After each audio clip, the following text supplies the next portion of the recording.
хочаш быць першым, хочаш быць лепшым, пачынай рабіць по-беларуску. Назовем гэта асіміляцыя. Лупі на трасянцы. Так. Са светам зразумела, а з беларусамі давайте разбяромся. У нас вельмі смачная кухня і у нас вельмі добрыя людзі. Сардэчныя, гасцінныя. Белорусы европейцы. За 2 дня нация не делается. Это процесс пошука. Соблазняют тем, что они белорусы. И вот там рождается демократию. Честность – это не национальная идея. Працягваем шукаць, прамаўляць, намацваць беларускую нацыянальную ідэю. Усім прывітанне. В эфіры чарговы выпуск праграмы «Ідэя X». Праграмы, падчас якой мы працягваем шукаць, прамаўляць, намацваць беларускую нацыянальную ідэю. Як звычайна з вами Зміцер Лукашук, а шукаць гэтую ідэю мы сёння з маім госцем будзем разам, тым больш, што ён умее добра хадзіць, падарожнічаць, вышукваць розныя цікавосткі. Таму, думаю, і з пошукам нацыянальнай ідэі таксама справімся такім чынам. Падарожнік і YouTube-блогер пачатковец, як ён кажа, Евген Гуцалов. Прывітанне. Прывітанне. Вітаначка ўсім, хто слухае і хто глядзіць. Ну і дзякуй, канечне, за запрашэнне. Вось пачаў, і прычым не як пачатковец, а як нармальны такі YouTube-блогер адразу закінуў такі.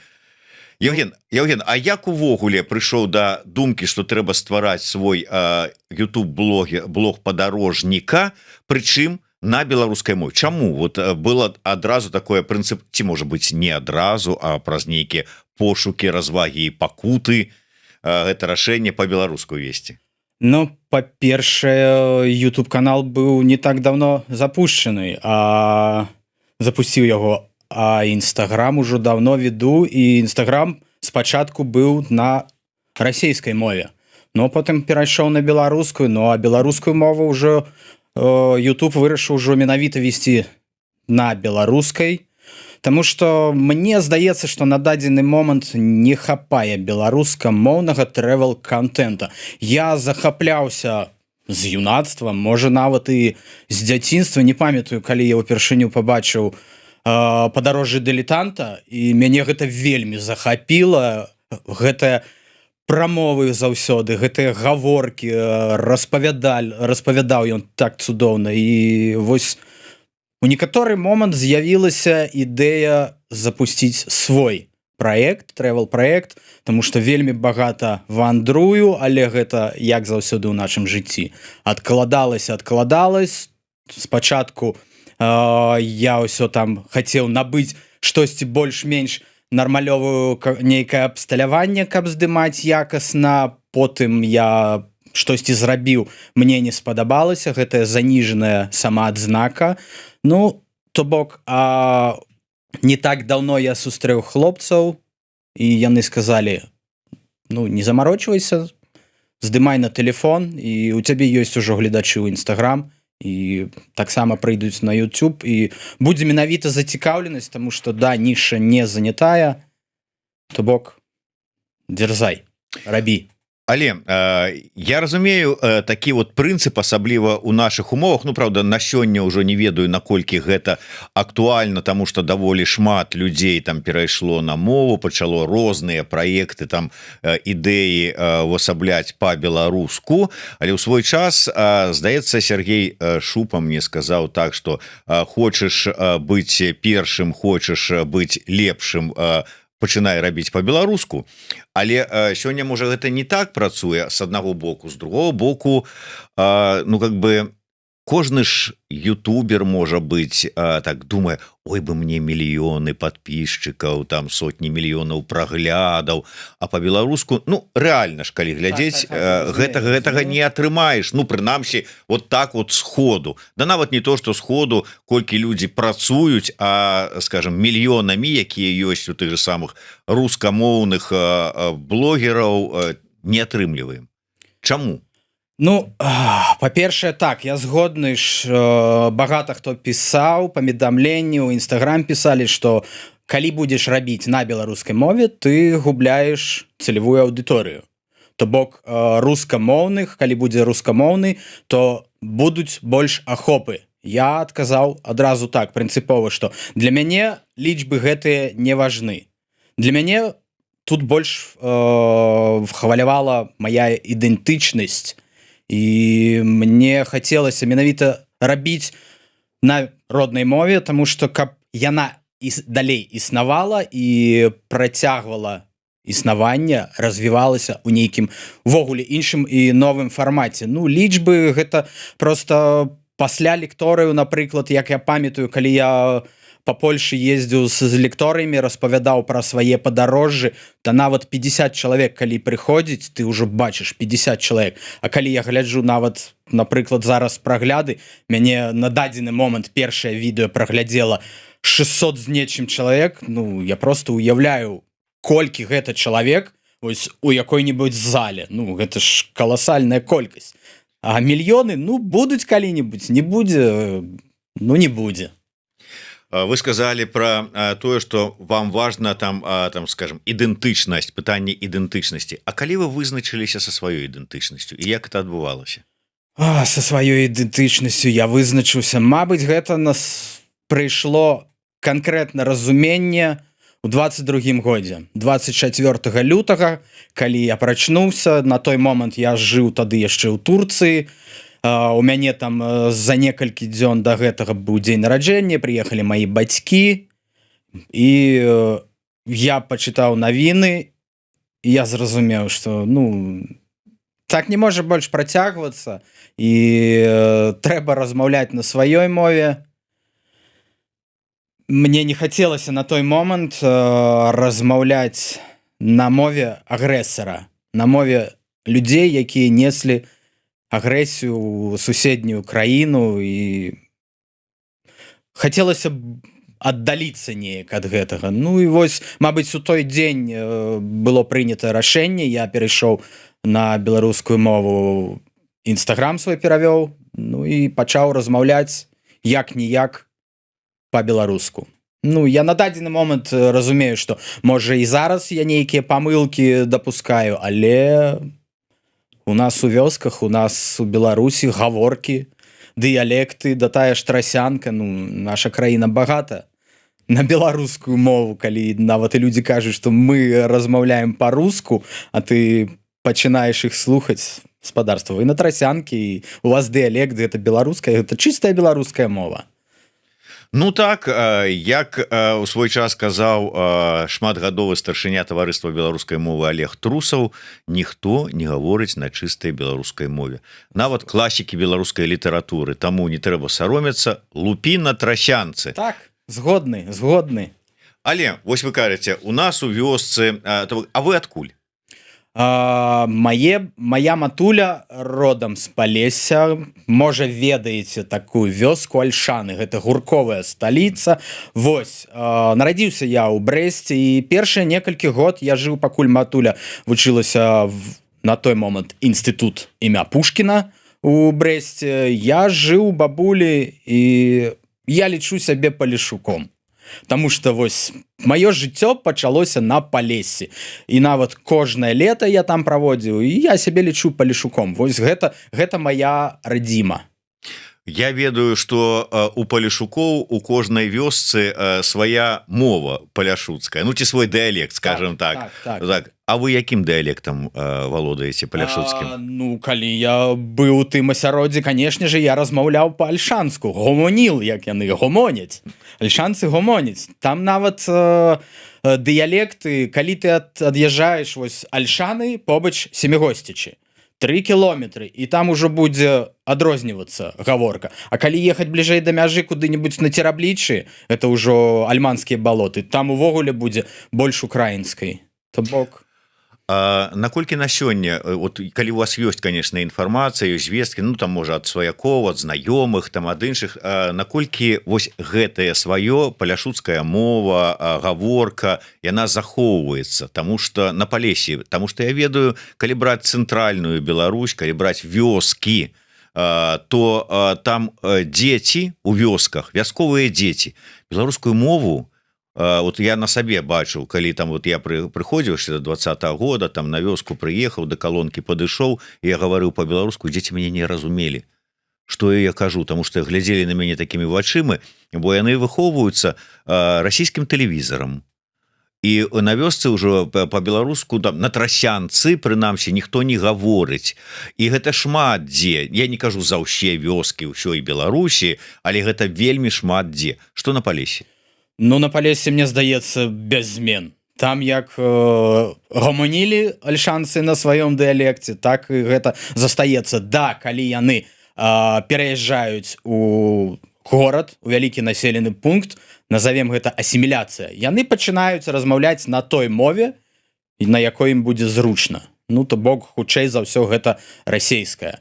Я вось гляджу, я падпісаны на дзяўчыну, яна сама родам з Альшан, зараз жыве ў Нідерландах, і вось мне вельмі падабаецца, як яна вядзе свой блог, яна размаўляе там і па-расейску, і па-альшанску, но яна захоўвае ўсё роўна, большая частка, яна менавіта на дыялекце гэтым размаўляе. І яна валодае яшчэ некалькімі мовамі, ангельскай, іспанскай ці італьянскай, не памятаю дакладна, але гэта вельмі крута, і вось вельмі мне вельмі падабаецца слухаць гэта як мёд для вушэй. Евген, вось вы азначылі такую рысу, што альшанцы, палешукі, беларусы там з Беларусі прыязджаючы ў горад, на якой бы мове там трасянцы там ці на якой гаворцы яны не гаварылі па сябе на вёсцы, яны хуценька как бы так мімікрыруюць пад асяроддзе ў гэтым горадзе і пачынаюць гаварыць па-руску, чигирыкаць, як у нас гаварылі па-руску. З'язджаючы ў іншую краіну, з імі адбывалася тое ж самае. Яны тут жа асіміляваліся, беларусы, прыехаўшы, станавіліся там новымі немцамі, новымі канадцамі, аўстралійцамі, там яшчэ там кім-небудзь, вот так вот все.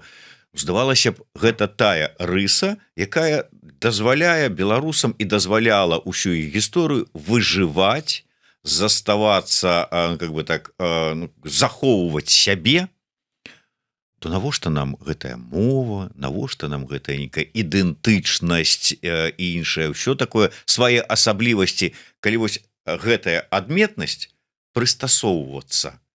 Яна заўсёды была ў беларусаў і якая ратавала іх увесь час.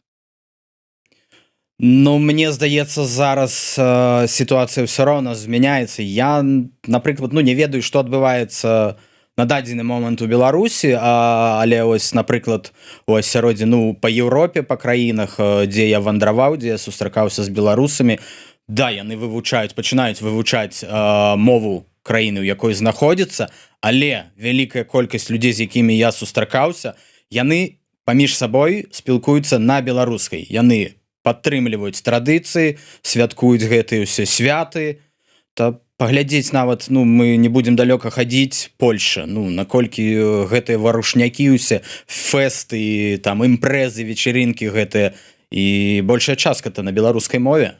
Але вы заўважылі, што гэта ўсё сталася і змянілася у пераважнай большасці вось гэтых беларусаў пасля 20-го года ці пасля 22-го года. А чаму не раней? Што перашкаджала? Перашкаджала, хутчэй за ўсё, зразумець, што мы не адна нацыя і не так званыя браты. У людзей штосьці ўключылася разуменне, што трэба беларусамі звацца і захоўваць сваё, бараніць сваё. На самой справе у нас вялікая гісторыя, беларусы, вялікая нацыя, да, былі пад прыгнётам працяглыя часы, але все роўна мы захоўваем сваё і баранім сваё.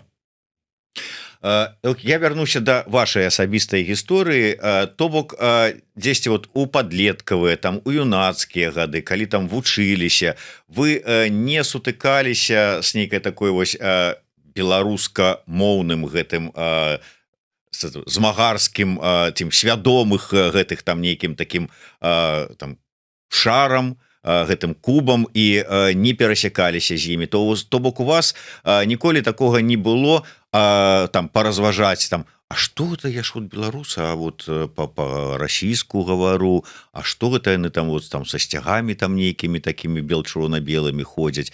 То бок чалавек жыў сваё жыццё, Ну как бы и нормальное живот жыццё и жыццё, то есть не было такого, как это там у фильме у это самое у Ильфа и Петрова исканий.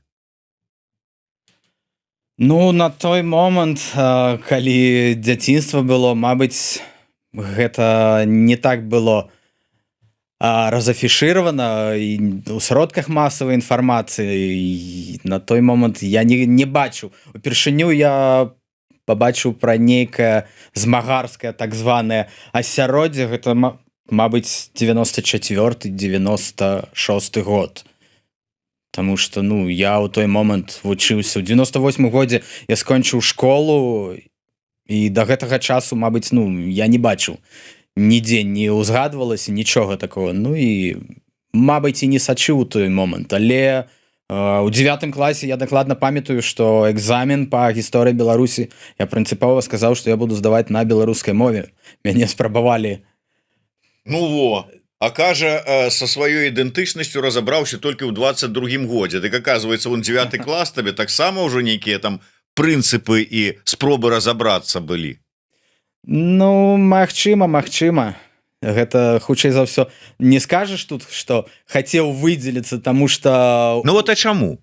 Вот ёсць клас, у класе ўсе гавораць па-руску, ты гаворыш па-руску, па-руску табе прасцей, а ты становішся, кажаш, я буду здаваць па-беларуску. 9 клас. Добра. Чаму? Добра, можа, хутчэй за ўсё, ну, гэта асэнсаваць усё трэба ўспамінаць, але хутчэй за ўсё мабыць ужо ў той момант зерне пачынала прарастаць. Ну прыходзіла нейкае разуменне, да, там я памятаю, што ў школе тебе маглі пасля летніх канікул пачаць там цкаваць што-нибудь такое, калі ты што-небудзь ляпнеш па-беларуску. О, я хацеў сказаць колхознікам. Ты ж прыязджаеш з вёскі, да. За лета нахапаўся там.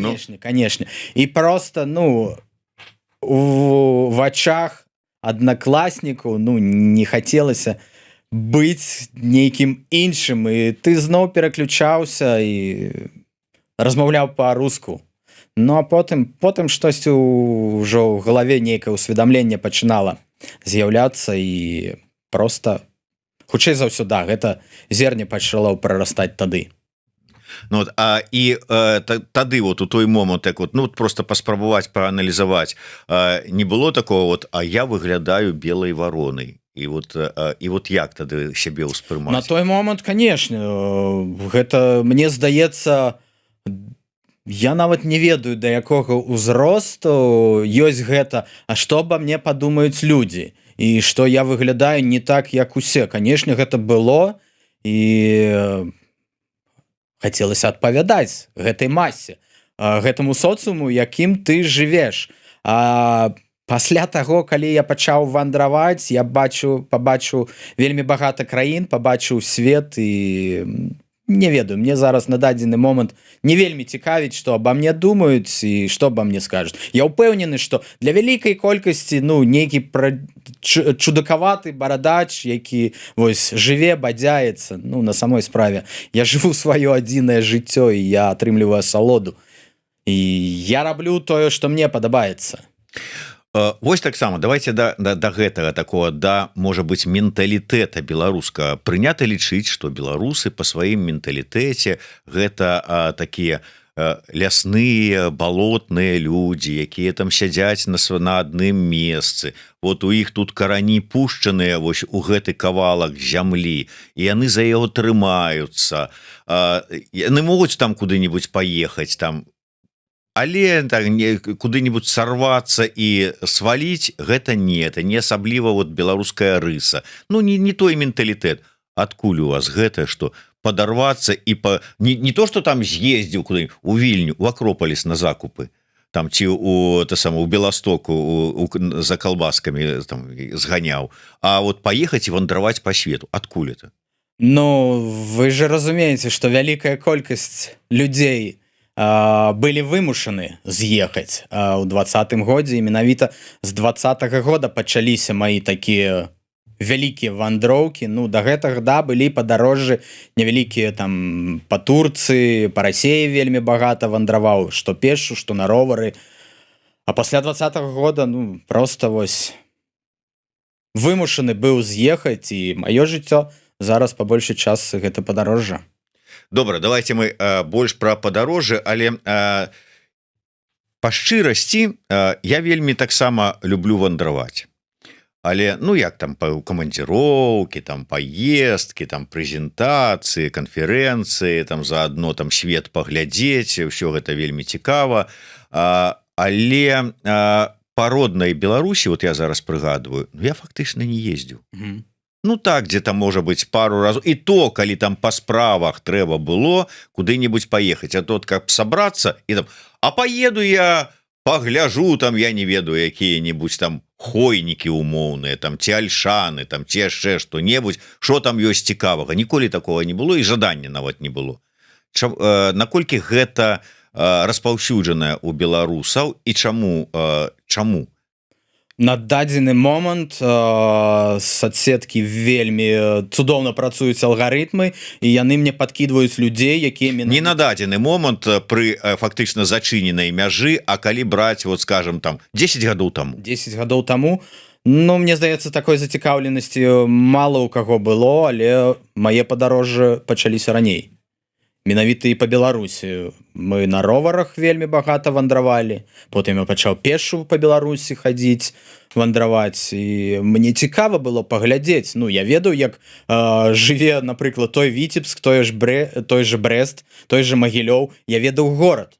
А што было за горадам, ніхто не ведае. Праехаўшы на машыне, на матацыкле, нават на ровары, ты не заўважаеш. А калі ты ідзеш пешу, ты праходзіш павольна праз вёску, ты прыцягваеш увагу, у цябе нейкія спантанныя размовы, і ты пагружаешься ў гэта. Ты пачынаеш вывучаць, ты як даследчык. Альбо не, мне больш падабаецца, што як малое дзіця, калі яго прывозяць у новы двор, яму ўсё цікава. Вось у мяне на дадзены момант любое падарожжа гэта новы двор, новая песочніца, новыя цацкі. Калі казаць пра падарожжы па Беларусі, вот пра гэтыя вот сітуацыі, вот это вясковыя смолтокі з мясцовымі жыхарамі, якія адкрыцці вы там зрабілі? Што адметнага вы заўважылі, знайшлі, чым для вас сталі цікавыя, а чым, можа быць, наадварот, можа быць, брыдкія беларусы? Ну, брыдкія наўряд. Ну, больш за ўсё хвалявала, што вялікая колькасць людзей на вёске проста співаецца. Ужываюць алкаголь ад безысходнасці. Ну, то бок працы няма, яны не ведаюць, як з гэтай сітуацыі выходзіць, і таму вялікая колькасць алкаголя ў жыцці была. А спадабалася вось менавіта тое, што для мяне было адкрыццё, што наколькі вялікая колькасць дыялектаў, гаворак у нашай цудоўнай краіне, і ўвогуле наколькі яна разнастайная. Там 50 кілометраў, 100 кілометраў паміж раённымі, там, абласнымі цэнтрамі, і гэта ўжо увогуле нейкі іншы мульцісусвет. Але, здаецца, адна Беларусь, адна краіна. Але ўсё па-рознаму. Ўсё ж такі, вот наколькі па маіх назіраннях, можа, яно как бы змянілася, канешне, але адна справа людзі ў гарадах, ну, можа быць, дзесьці там і рэдка вясковыя, але ў пераважнай большасці людзі, якія жывуць у вёсках, у невялічкіх там якіх-небудзь, можа быць, мястэчках, невялічкіх гарадках, яны фактычна-то асабліва нікуды і не вандруюць, не ездзяць. Асабліва калі казаць пра вяскоўцаў, ну, умоўна кажучы, вот з'ездзіць у суседні горад які-небудзь, калі там трэба нешта там купіць, там вопратку якую што-небудзь. Да, ў райцэнтр. Ну і ўсё. Поездка там далей куды-нибудь ва ўмоўны там з вёскі дальняй, там дзе-нибудь у Віцебск, а яшчэ больш у Мінск, это ўжо вау. А пра замежжа нават і размовы часцей за ўсё не ідзе. Як это ўплывае на беларусаў, на фармаванне іх свядомасці? Гэта не толькі на беларусаў уплывае, гэта, мне здаецца, вельмі цудоўны прыклад будзе, калі вось стаіць у кватэры акварыум, у ім рыбкі. Яны бачуць, што за шклом, за сценкамі акварыума штосьці адбываецца. Але яны нікуды не могуць перасунуцца і яны бачаць вось толькі сусвет свой свет такім. Тое самае, як і людзі, якія не вандруюць, ну яны бачаць по тэлебачанні тое, што ім паказваюць, і ўсё, вось для іх свет такі, як ім паказалі. На самой справе ён зусім іншы. Са светам зразумела, а з беларусамі давайте разбяромся. І вот гэтыя беларусы, якія яны? Мы шмат там кажам про тое, што такія беларусы ўсе такія талерантныя, яны ўсе такія вот добразычлівыя, яны ўсе такія зайчыкі-коцікі, а насамрэч наколькі вот як яны выглядаюць вот на ваш погляд? Ну, наконт талерантнасці тут, канешне, пытанне вельмі спорнае, і гледзячы на рэакцыі людзей, калі прывозяць тых же пакістанцаў на гэтыя каментары, тут пытанне о талерантнасці адразу выскоквае, і мне здаецца, не настолькі беларусы уж і талерантныя. А як уплывае, вельмі дрэнна ўплывае на людзей, калі беларусы калі беларус не можа вандраваць, і ён не выязджаў нават са сваёй вёскі, са свайго горада, ну ён бачыць толькі як тая ж рыба. Як тая ж рыба ў акварыуме, ён бачыць толькі вось свой акварыум і тое, што там адбываецца. Ну і плюс тое, што яму падкінулі сродкі масавай інфармацыі, якімі ён карыстаецца. То бок вялікі ўплыў будзе сродкаў масавай інфармацыі. То бок як вось той свет за гэтым шклом акварыума табе умоўны прапагандыст падносіць, так ты яго і ўспрымаеш, бо параўнаць-то сам не можаш. Так. Няма свайго досведу, і то бок, ну, а з чым параўноўваць? Табе сказалі, расказалі, што ўсё плохо, ўсё дрэнна, і вось і ўсё. Вы сказалі, што у тыя часы яшчэ шмат павандравалі на ровары і пешкам і па Расіі. Мы любім расказваць пра тое, як расіяне і беларусы адрозніваюцца паміж сабой па характару, па менталітэту, па звычках, па ўсім астатнім. Сапраўды моцна адрозніваюцца? Канешне, адрозніваюцца. Нават тая ж Смаленшчына, здаецца, да, ад Віцебску там 150 кіламетраў, але яны адрозніваюцца. Ну, па-першае, і мовы адрозніваюцца. Нават калі чалавек з Віцебска размаўляе па-расейску і смалянін, это можна адразу адрозніць па іх вымаўленню. Ну і да, мне здаецца, яны самі па сабе не такія, як беларусы. Тое, што я яшчэ раз паўтарусь, кажуць нам брацкія дзяржавы і ўсё астатняе, мы розныя, і ніякага братэрства это няма. А калі зараз вось параўноўваць з простымі людзьмі з заходніх краінаў, там той же самай Польшчы, там ці вот далей, калі браць, вот куды вы вандравалі яшчэ, дзе былі, вот і параўноўваеце глыбінка беларуская, глыбінка умоўная, там я не ведаю, якая-нибудь чэшская, нямецкая, яшчэ якая? Ну, ўзровень жыцця, канешне же. Ўзровень жыцця і іх фармат жыцця, яны жывуць, як бы гэта сказаць, іншыя ідэалы, іншыя нейкія мэты на жыццё. Яны атрымліваюць асалоду ад жыцця. А паглядзеўшы на невялічкія вёскі ў Беларусі, ну, чалавек проста як тая ж лошадь, ён паша, там увечары, калі не ўжывае, добра, калі ўжывае, ну, проста нап'ецца і ў забыцці заваліцца спаць, каб на наступны дзень прачнуцца і пачаць той же самы дзень сурка. Калі мы разважаем пра тое, што вот як там пытанне там ідэнтычнасці, самасці, тоеснасці вось гэтай вот это ўсе пытанні, там наколькі яны хвалююць беларусам, наколькі яны для іх актуальныя, мне часам кажуць, ну вот калі браць там ні інтэлектуалаў, ні філосафаў, ні тых, для каму гэта вот чамусьці баліць і блізка, а звычайных людзей, так гэта не, ну как бы, ну, абыякова, у прынцыпе, любому чалавеку, любой краіне. Што тут кажуць мне, там, думаеш, які-небудзь француз, там, фермер які-небудзь французскі, прыйшоўшы пасля працы домой, задумываецца пра сваю ідэнтычнасць, тоеснасць, уже і не задумываецца, конечно, з аднаго боку, бо ён ведае, да. Ён гэтым ганарыцца. А вот у беларусаў усё ж такі Ну ці можна казаць, что мы тут кажам, все ж таки важно там вот вызначыцца со сваёй ідэнтычнасцю, а вот простому беларусу это важно ці не важно? Вот он і не ведае, хто ён, потому что ты можешь спытацца, хто ты беларус? Не, я тутэйшы. Ты, а хто ты? А я русский со знаком качества. А ты хто? А я просто тут вот проходил мимо. Для іх это не трэба? Для іх это не важно? Уже такі шлях беларускі не вызначаны. Усіх беларусаў адказаць не змагу, немагчыма, не маю права, але мне здаецца, бліжэйшы час усё зменіць, і самая ідэнтычнасць гэта яна ўзрасце, і з'явіцца гэта разуменне. Але вот навошта, ведаеце, памятаеце, у свой час яшчэ у тыя часы, калі там 90-е, калі ўзнікала пытанне там беларускай мовы, неабходнасці вот этого все казалі, табе што, на мове будешь гаварыць, калбасы табе болей будзе?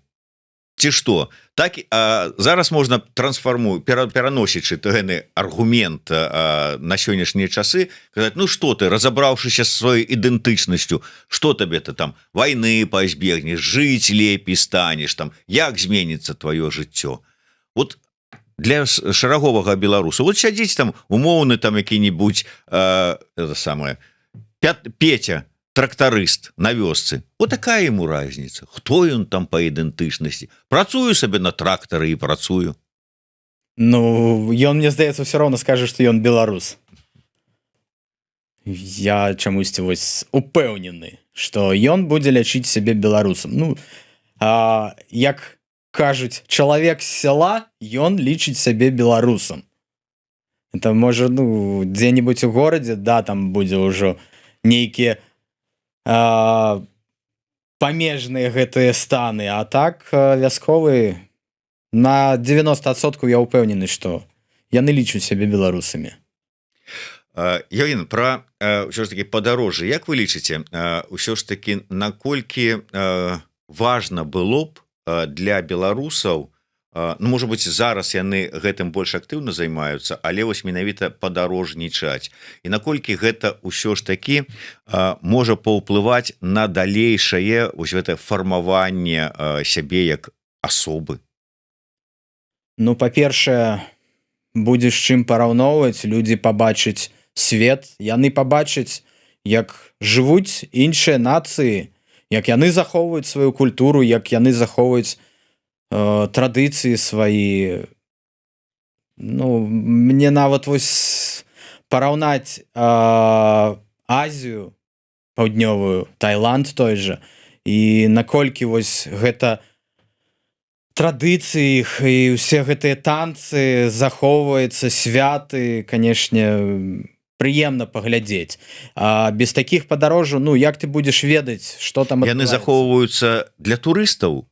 Як прыманка такая, ці... Не. Ну, гэта было ў звычайных нейкіх невялікіх населеных пунктах, і гэтыя рэлігіёзныя святы, калі яны шлі ўсе ў будыйскія храмы, гэта, ну, тысячагоддзямі культуры захоўваюцца. На той момант это была Сіамская імперія, і мне здаецца, все працягваецца. Ну, там ёсць чым ганарыцца, там ёсць гісторыя, а тут табе тэлевізор расказвае, што беларуская нацыя пачалася, можа, глядзі, вот калі у Белавежскай пушчы упершыню сустрэліся першы партызан і партызанка, там з 42-го года. Ну, можа быць, там нешта там яшчэ было да гэтага, але гэта не сапраўднае. Другого боку, гісторыю паглядзіш, сучасную гісторыю, там табе пачынаюць там некай з расійскай гісторыі нешта цягнуць, і ты глядзіш, а ганарыцца асабліва там как бы няма кім, усяго каго ведаюць беларусы, Кастуся Каліноўскага, і ўсё, і думаеш, якая гісторыя, якія традыцыі? Ну, мы ж добра ведаем, што гісторыя перапісваецца тымі, хто кіруе на дадзены момант. І да, на дадзены момант вялікая колькасць літаратуры, кніг, яны проста дададзены ў спіс экстрэмісцкіх, і у якіх менавіта ты можаш даведацца пра гісторыю сваёй краіны, пра людзей сваёй краіны, якія зрабілі велізарны ўнёсак.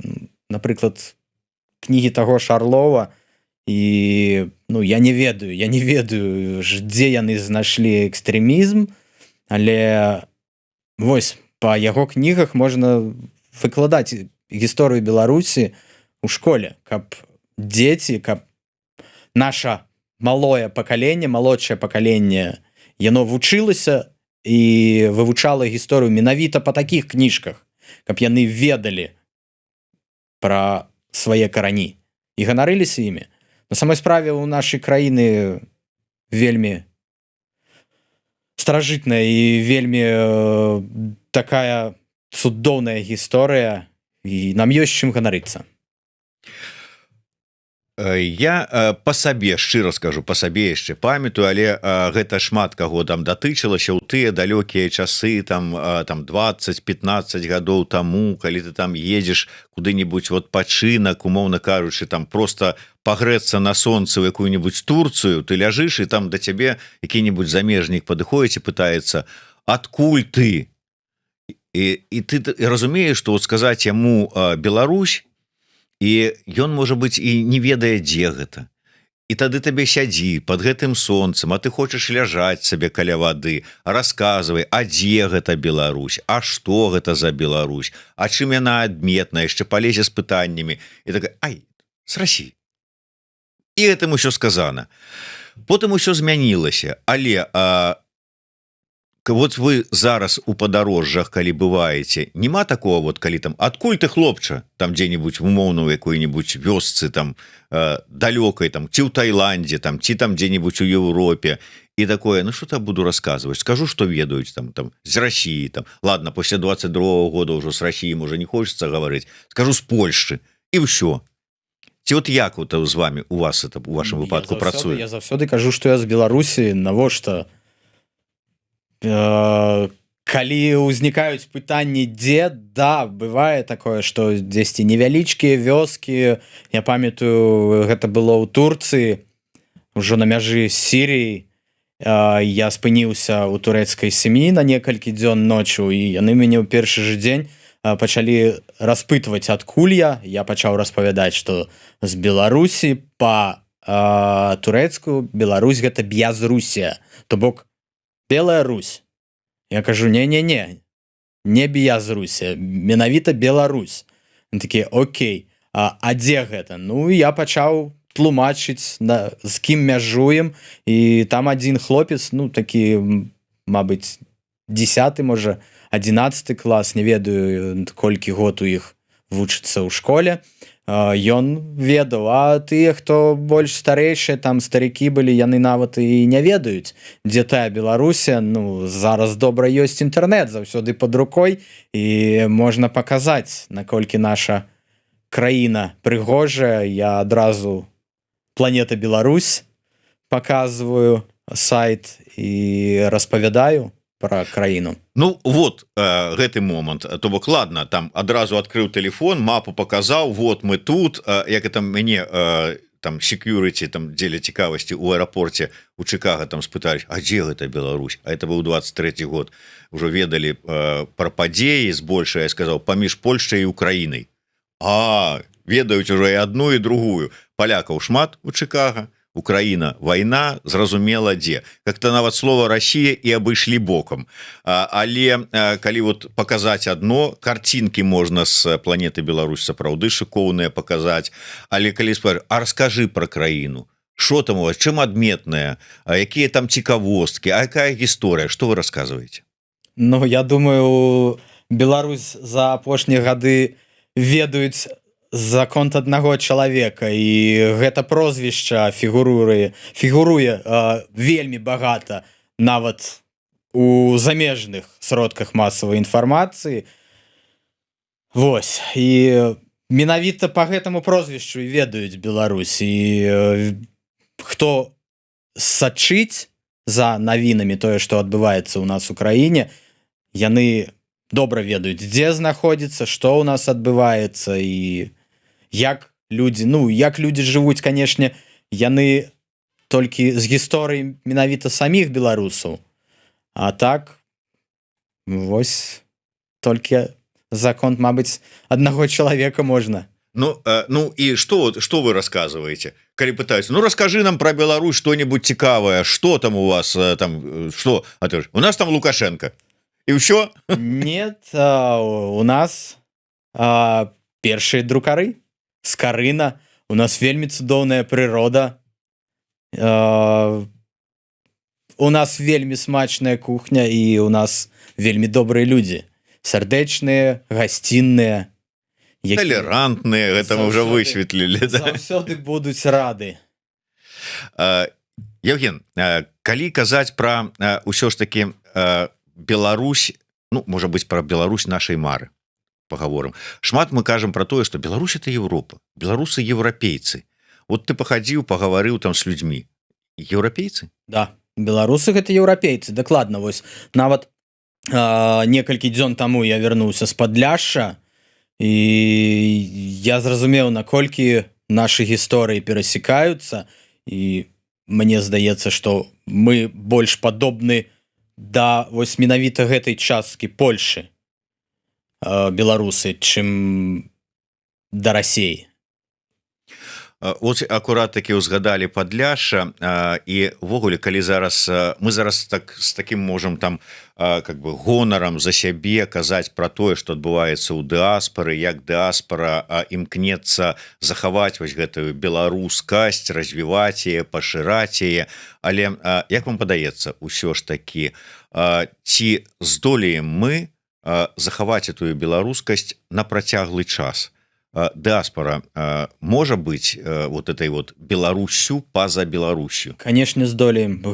Самы цудоўны прыклад гэта канадская дыаспора беларуская ў Канадзе і ў Злучаных Штатах. Калі яны пачыналі з'язджаць, яны з'язджалі, мабыць, у пачатку 80-х гадоў. І мы добра бачым, што якая дыаспора і захоўваецца, ўсё захоўваецца, і гэта яшчэ і больш развіваецца.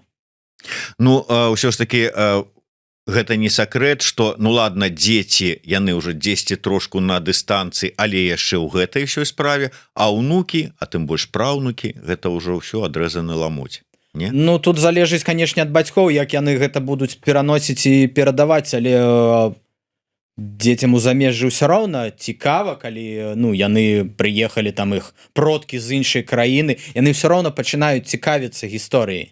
Яны пачынаюць цікавіцца гісторыяй продкаў, і мне здаецца, вялікая колькасць людзей, ну, я зараз ведаю вялікую таксама ў Беларусі колькасць людзей, альбо беларусаў, якія з'ехалі, якія проста аднаўляюць генеалагічнае дрэва сваё. Ім цікава становяцца свае продкі, яны гэта ўсё вывучаюць, а там, мне здаецца, гэта ўвогуле ўжо не адзін дзесятак год зацікаўленасць да сваіх каранёў.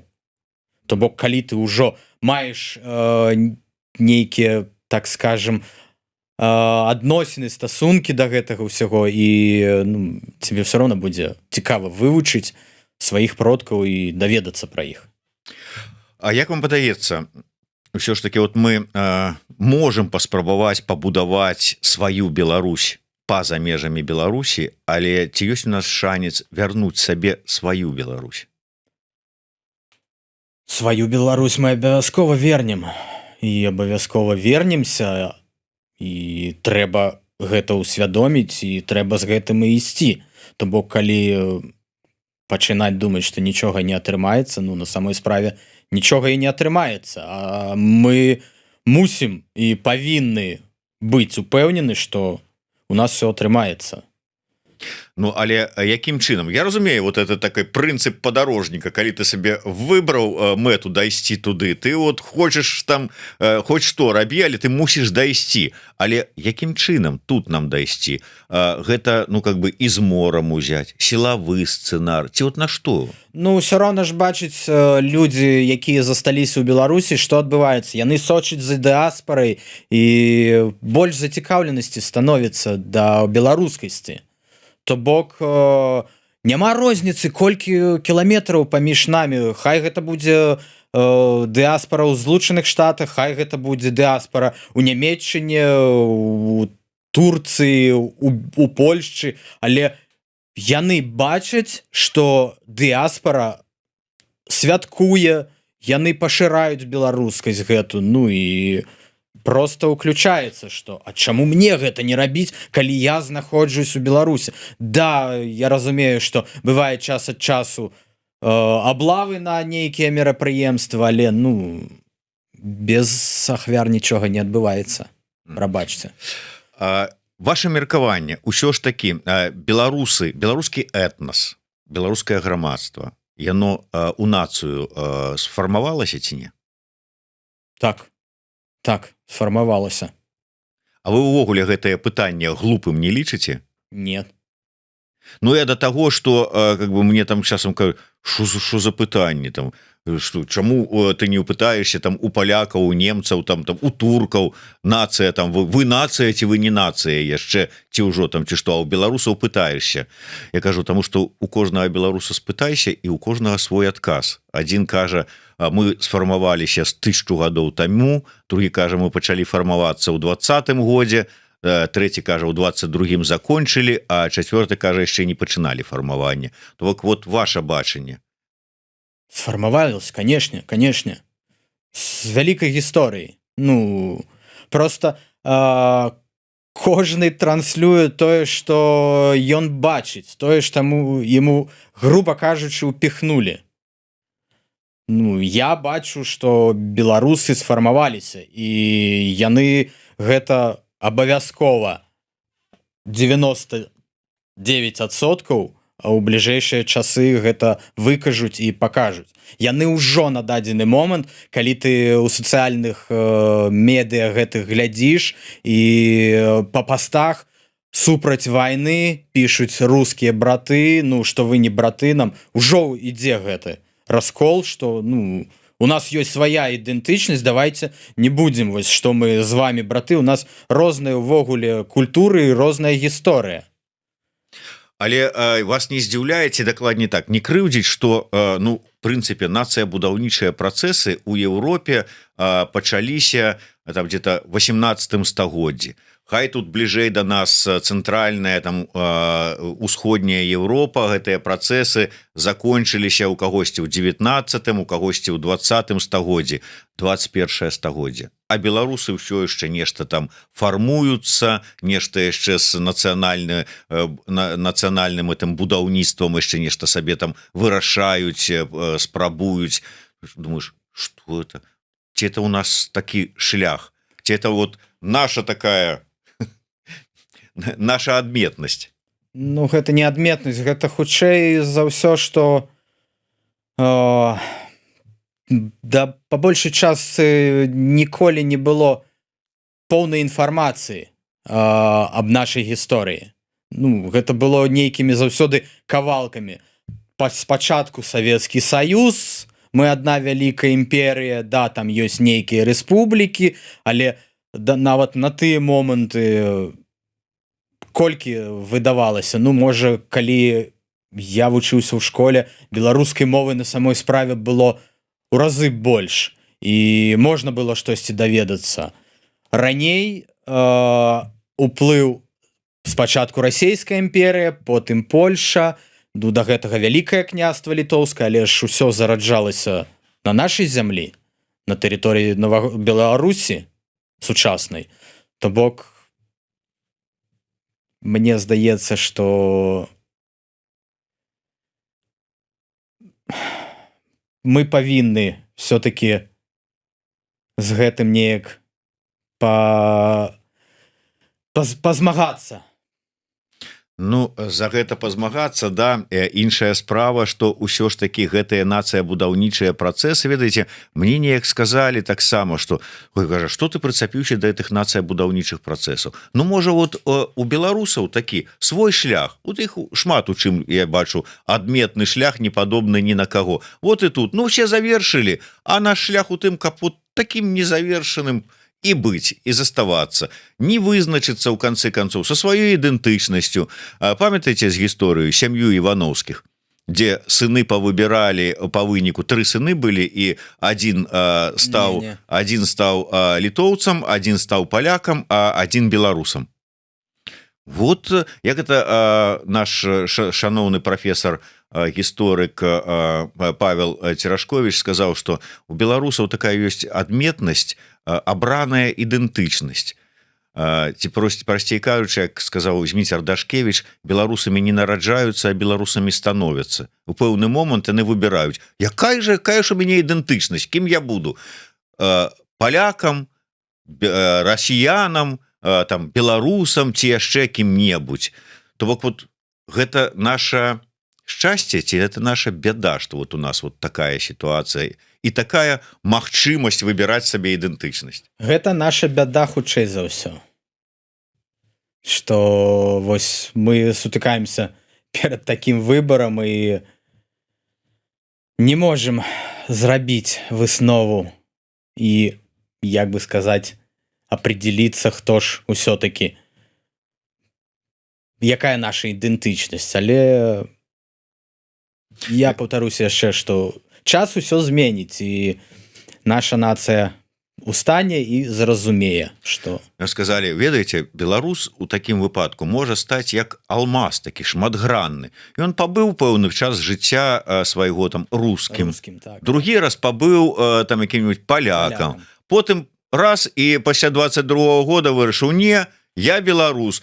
Ён прайшоў праз усе ідэнтычнасці гэтыя. Ён такі вот шматгранная асоба. Не тое, што там якія-нибудь немцы, які нарадзіўся немцам, і ўсё жыццё адным вот этой сваёй ідэнтычнасцю нямецкай і жыве. А тут, якія багатыя на ідэнтычнасці. Ну, значыць, лёс такі. Але чалавек да гэтага прыйшоў, атрымаўшы свой асабісты досвед і сваё разуменне, то бок гэта будзе ў разы мацней. І ўсё ж такі, Евген, мы зараз, як ужо сказалі, 21 стагоддзе. Там ужо касмічныя караблі бараздзят ужо халера ведае што. Тут табе трансатлантычныя карпорацыі. Тут табе яшчэ там што-нибудь адбываецца. А беларусы паўсталі перад дылемай і такія, слухайце, трэба нам ўсё ж такі разабрацца. Трэба вот гэтыя вот каштоўнасці нацыянальныя сабе вярнуць, адрадзіць, прыняць і такія. Мова, гісторыя, культура, традыцыі, камяні такія, раз перад сабой, там караблі, а мы такія, а мы тут вот сядзім, зато па-беларуску у нас усё. Можа, не час? Не час да чаго? Вось да вот гэтага хавання за мурамі нацыянальных каштоўнасцяў. Чым гэта перашкаджаць і ў навуковых даследаваннях? Гэта можа быць і суіснаваць усё разам. То бок касмічны карабель, але пад чырвона-белым сцягам і па-беларуску. Чаму не? Але ўсё ж такі, калі вот уже паціху набліжаючыся да завяршэння нашай размовы, вам як падаецца, вот якой вы бачыце, вот Беларусь вашай мары, яна якая? Беларусь маёй мары, яна беларуская. Хай, людзі, окей. Гэта зноў пытанне пра двухмоўе, але мова павінна быць адна дзяржаўная, но ніхто не павінен забараняць размаўляць мовай, якой ты хочаш. Зручна табе па-беларуску, размаўляй па-беларуску. Зручна табе па-расейску, размаўляй па-расейску. Але гэта ўсё можа змяніцца, калі ў эфіры, на радыё, на тэлебачанні будзе больш беларускамоўнага кантэнту, калі у нас будзе, ты прыходзіш у кнігарню, у бібліятэку, табе дастаткова атрымаць інфармацыю на беларускай мове, і нават той жа кантэнт, тыя ж падарожжы, тыя ж навуковыя даследаванні, калі гэта будзе ўсё па-беларуску, а навошта нам расейская? І мы будзем карыстацца сваёй мовай і размаўляць і прасоўваць яе. То бок, у прынцыпе, гэта мусіць быць дзяржаўная палітыка па падтрымцы папулярызацыі прасоўвання. Канешне. Павінен быць штуршок. Зараз яго няма. Зараз проста закрэслена. Да, кажуць, гэта мова, якая сэрца ідзе. Прабачце, так вы гэта сэрца выразалі. Яны кажуць, што мы баранім беларускую мову. Да дзе? Яе не бараняць і не захоўваюць. Покажите мне, я яшчэ памятаю 5 год таму, калі ты прыходзіш у кнігарню, з беларускамоўнымі кнігамі палічка была, там 5-10 кніг. А дзе астатнія на беларускай мове? А зараз увогуле выдавецтвы гэтыя арышты, ператрусы, ну просто палкі ў калёсы. Евген, прыгадваючы 20-й год, прыгадваючы гэтыя пратэсты, прыгадваючы тое, з якімі лозунгамі, патрабаваннямі беларусы выходзілі. Як вы лічыце, усё ж такі вот чалавек, які пабачыў свет, які прайшоў, паглядзеў, наколькі беларусы сапраўды хацелі свабоды? Свабоды ў поўным сэнсе гэтага слова, бо свабода гэта не толькі там магчымасць рабіць што хочаш, гэта і адказнасць. Канешне. Наколькі яны гатовыя былі і разумелі, што ёсць адказнасць у свабоды, за свабоду, за вынікі карыстання свабодай. Ці яны насамрэч хацелі, можа быць, сабе такого вот гэтага Лукашенко убярыце, а дайце нам Лукашенку, але абгрэйджанага такого, больш сучаснага, які не кажа, што трэба ковід лячыць трактарам і гарэлкай, які больш разумее, яшчэ лепш, калі б ён яшчэ можа і па-беларуску што-нибудь гаварыў, але хай за нас там па-ранейшаму ўсё вырашаюць, а мы вот тут вот будзем сабе ціхонечка рабіць сваю справу. Ці не? Ну, адказнасць усё роўна за любые дзеянні, што мы робім, яна ёсць. Любы крок права-ўлева, ўсё роўна тут будзе адказнасць. І 20-й год вельмі добра гэта паказаў. Ён вельмі добра паказаў, што сплачонасць гэту, ідэнтычнасць нацыі, што людзі сабраліся, ім проста ўжо надакучыла гэтая хлусня і гэтая потым, што вось мы будзем жыць добра, але потым. Ну, ёсць момант, у якім мы знаходзімся, і трэба вось зараз. І проста захацелі змен, і людзі выйшлі, каб сказаць сваё супраць. Ну, просто вот песня, якая была тады пэўным такім гімнам пра мур хутка рухне, апошнія фразы-то, сказы гэтай песні не кожны ўспрымаў, што как бы калі ты атрымліваеш свабоду, калі ты маеш магчымасць рабіць што хочаш, ты можаш ператварыцца ў дракона. Ну так, свабода яна ап'яняе, і то бок усё роўна, ну, павінна быць разуменне дазволу таго, што можна рабіць, а што нельга. І вось мне здаецца, на дадзены момант вось гэтая ідэнтычнасць, да, залезть на лаўку, зняць абутак у шкарпэтках, ну вось гэта вось беларусы, якія паказалі, што нам не напляваць, мы не будзем тут граміць, разбіваць, і мы адносімся да таго, што для нас зроблена, што ёсць тут, і паважаць гэта. Вы час, вот як вандроўнік, я думаю, што добра разумееце гэтую сітуацыю, ведалі, праходзілі праз яе, калі ты прыходзіш у незнаёмае, чужое месца, і ты, ну, так, як чужак. Ну, это звычайна, бо ты ёсць чужак. Ну, так. Вот. І як вам бачыцца, праз там пэўны перыяд часу, можа праз год, можа праз 10 год, зменіцца сітуацыя, і мы зможам вярнуцца ў Беларусь, со сваімі там нейкімі напрацоўкамі. Вот мы з вами зараз тут сфармулюем нацыянальную ідэю нейкую і прыйдзем і скажем: глядзіце, мы вот тут з Яўгенам вам якую шукоўную ідэю, там хтосьці яшчэ што там наробіць, песен панапісвае, праектаў Канстытуцыі таксама панапрыдумляюць, яшчэ што-нибудь. Прыйдзем з усім гэтым, а там будзем як чужакі. Таму што мы, можа быць, ужо адарваліся, нас не разумеюць, нас глядзяць і кажуць: знаеце што, сваімі нацыянальнымі ідэямі, канстытуцыямі і ўсім астатнім, вот дзе там вот фармулявалі, там ідзіце, што хочаце з імі рабіць, а мы тут самі, у нас тут свая супольнасць, свая бурбалка. Але, ну, такое выказванне, мне здаецца, калі будуць у Беларусі змены, ну, немагчыма. Наадварот, чалавек павінен будзе прыслухацца з досведу, калі вось ты атрымаў такі досвед. Ну, мне здаецца, гэта адэкватна у адносінах паміж людзьмі, калі чалавек з вялікім досведам гатовы падзяліцца, і ты павінен прыняць яго і выслухаць, і штосьці там занатаваць і штосьці рэалізаваць. А калі вось гэта не, так якія гэта змены? Гэта просто застанецца ўсё тое самае, што і на дадзены момант. Я лічу, што немагчыма такога, што будзе зусім все інакш. Такім чынам, нацыянальная ідэя ад Евгена Гуцалова гучыць як? Прасоўвайце беларушчыну, размаўляйце на роднай мове і бараніце, і ганарыцеся тым, што вы беларусы. Прасоўвайце беларушчыну, размаўляйце на мове і ганарыцеся. Дзякуй вялікі. Вось такая ідэя ад нашага вандроўніка і блогера-пачаткоўца. Гэтая кніга у якасці падзякі за гэтую цікавую размову ад Еўрарада, праграмы «Ідэя Х» і мяне асабіста. Дзякуй вялікі яшчэ раз. Гаварыце па-беларуску, прасоўвайце гэта ўсё, і ганарыцеся. Да сустрэчы. Жыве Беларусь. Жыве.